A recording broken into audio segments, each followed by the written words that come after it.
Welcome to Bethel Online Education Hub. Learn anytime, anywhere. Don't forget to like, comment, share, and subscribe for more. Let's learn together, the Bethel way. Hi everyone! In today's lesson, we're going to explore a fascinating concept that helps scientists piece together Earth's incredibly long and complex history, the geologic timescale. Think of it as Earth's very own timeline, a gigantic calendar that spans billions of years. It shows us when the major event happened, like the formation of the planet, the first appearance of life, the age of the dinosaur, and eventually the rise of the modern human. The geologic timescales help scientists understand not only when this event occurred, but also how Earth's surface, climates, and living organisms have changed over time. It's like reading the planet's diary, which each page revealing the important chapter in its story. So today, we'll dive deep into this timeline and discover how it helps us connect the past with the present events. What is geologic timescale?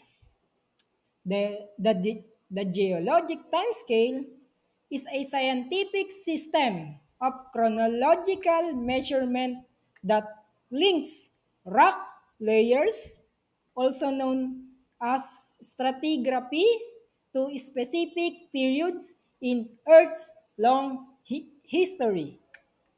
By studying these layers, scientists can determine when major events took place, such as powerful volcanic eruption, massive extinct events, and the emergence of or disappearance of different life forms. This timeline stretch across Earth's entire 4.6 billion years history, helping us piece together how the planet and life on it have changed through time. The geologic timescale works like a gigantic calendar built from evidence preserved in rock layers and fossil founds all over the world. Each page of this calendar represent a different chapter of Earth's story, allowing scientists to understand the sequence and timing of past. So here's the big questions. How the geologic timescales was created. Scientists developed the geologic timescales through years of careful observation and research. They began by understanding rock formation from all over the world, focusing on the rock layers called strata and the fossils preserved with them. Each layers of rock acts like a page in Earth history book, preserving clues about what the planet was like when the layer formed. The types of fossil found in these layers help scientists figure out which organisms lived during certain periods and how life on Earth changed over time. But scientists needed more than just the order of events. They need to know exactly when this event happens. That's that's where radioactive dating came in. These techniques measure the natural decay of certain elements like uranium or carbon inside rocks and fossils. By calculating how much of the original radioactive material remains, scientists can determine the absolute age of rocks, sometimes down to the 2 million or even billions of years. By combining evidence from rock layers, fossils, and radioactive dating, scientists built a highly accurate timeline of Earth's 4.6 billion years history, allowing us to understand when major events happen like mass extinction, volcanic eruptions, and the evaluation of life took place. To better organize Earth billion years history, scientists divided the geologic timescales into different time units. These divisions help us understand the major events, like the rise of the new species or the drastic change in the environment took place. The first is the eons. These are the largest units of the time scale, covering billions of years. Each eon represents huge spans of Earth development, such as the formation of the planets or the first appearance of life. Second, we have eras. Each neon is further divided into eras, which are marked by major global changes. For example, the end of an era might be defined by the mass extinction event that wiped out many species. The third is periods. Each era are being broken down into periods. This time, this time unit highlights more specific changes in Earth's climate, geography, or life forms. For instance, the Jurassic period is famous for its dinosaurs. The last is the epoch. Epoch. These smallest units are epoch, which are subdivisions of periods. Epoch also allows scientists to study even finer details of Earth history, especially the more recent past. For example, the Holocene epoch, which we live in today, began about 11,700 years ago and includes the rise of the human civilization. Each level of division marked a significant shift in life, climate, or geology, helping scientists create a clear and organized timeline of Earth past. So now let's talk about the eon. An eon is the biggest and the broadest division of time on the geologic time scale, covering hundreds of millions to billions of years. These massive spans of time help scientists to organize the earliest and the most significant event in Earth's history. There are four recognized eons, each marking major shift in Earth's condition and development of life. The first is the Hadean. This is the very beginning of the Earth's history, starting with the planet's formation about 4.6 billion years ago. The surface was extremely hot, constantly bombarded by the meteorites, and life has not yet formed. Next is the Archean. During this eon, Earth cooled enough for continents to begin forming. It was also when the first simple life forms, like bacteria appeared in the oceans. The third is the Proterozoic.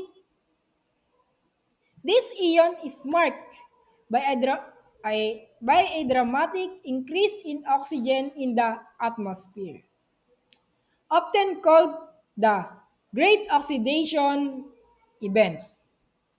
More complex single-celled organisms began to evolve during this time. And the last is the Panerozoic.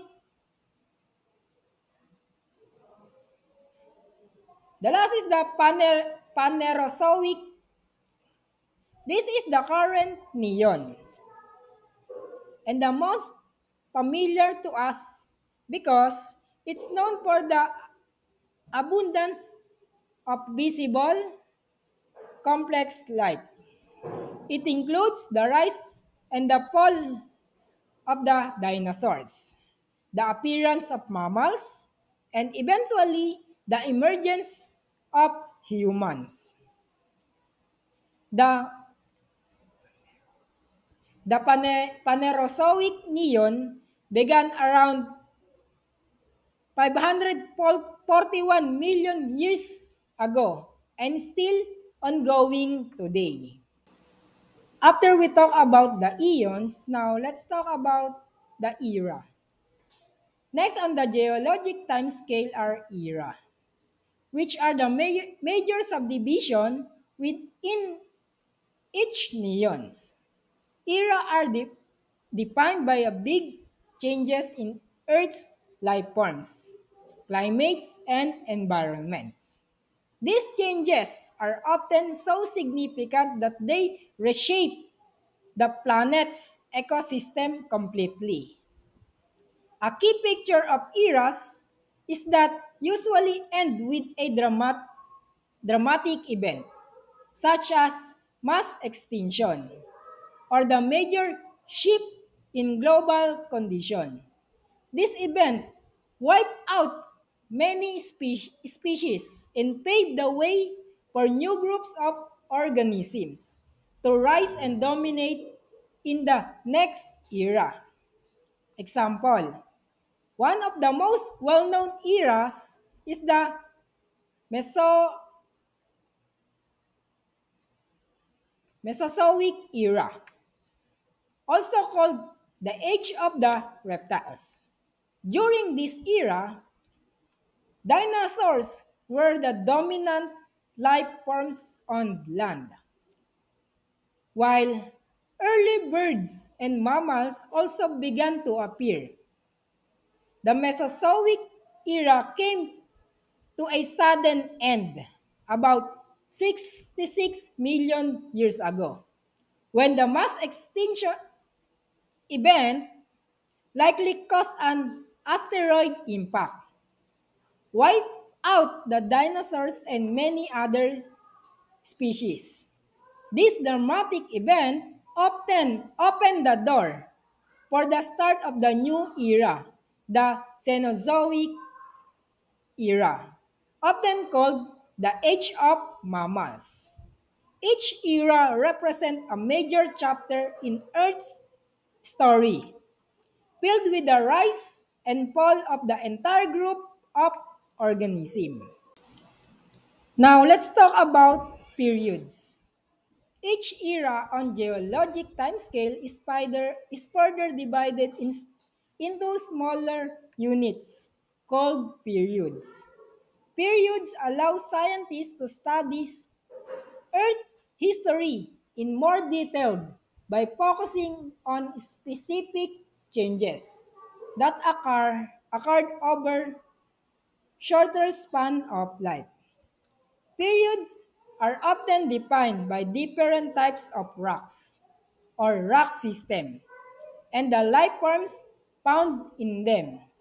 This difference provide clues about what Earth was like at that time, such as the change in climates, sea levels, continental positions, and the dominant plants and animals. Because each period has its own unique characteristic. Studying them helps scientists build a clear picture of how life and planet evolved. Example, one of the most famous periods is the Jurassic period, part of the Mesozoic era. This period is known for its giant dinosaurs, such as Brachiosaurus and Stegosaurus, as well as the lush forest filled with conifers and ferns. It was also a time when the first bird appears, and warm climate support abundant life on land and in the ocean. Each period serves a distinct chapter in Earth's story, helping scientists organize major evolutionary events and environmental changes into a clear timeline. And now let's talk about the epoch. Some periods on geologic timescales are divided into even smaller units called epoch. This division allows scientists to examine more detailed and recent changes in Earth history, particularly those that have occurred over the last few million years. Epoch helps researchers track minor shifts in climate, ecosystem, and species, giving a clear picture of how life and environment evolve on shorter time scale.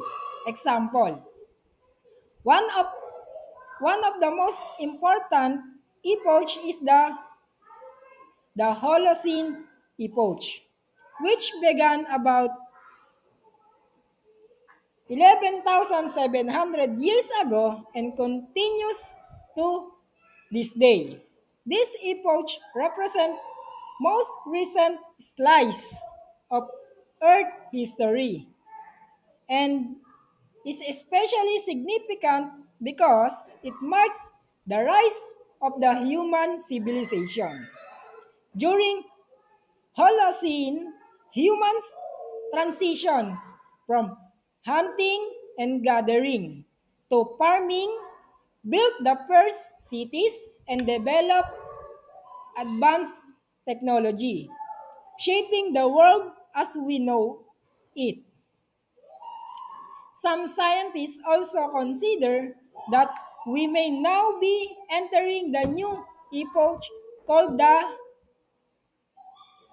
Anthropocene, defined by the profound impact humans are having on the planet's climate, landscape, and ecosystem.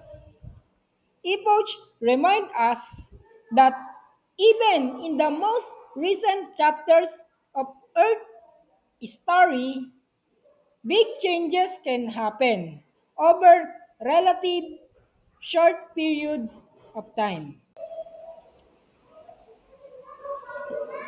Now let's summarize what we have learned.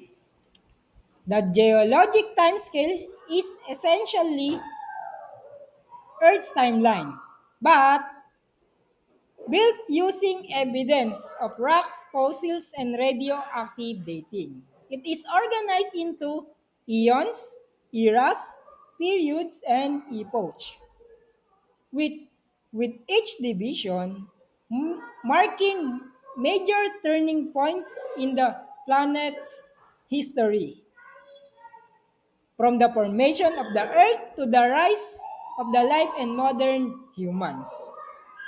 These scales allow scientists to piece together when and how key events shape our world, such as mass extinction, ice age, and the appearance of the new species.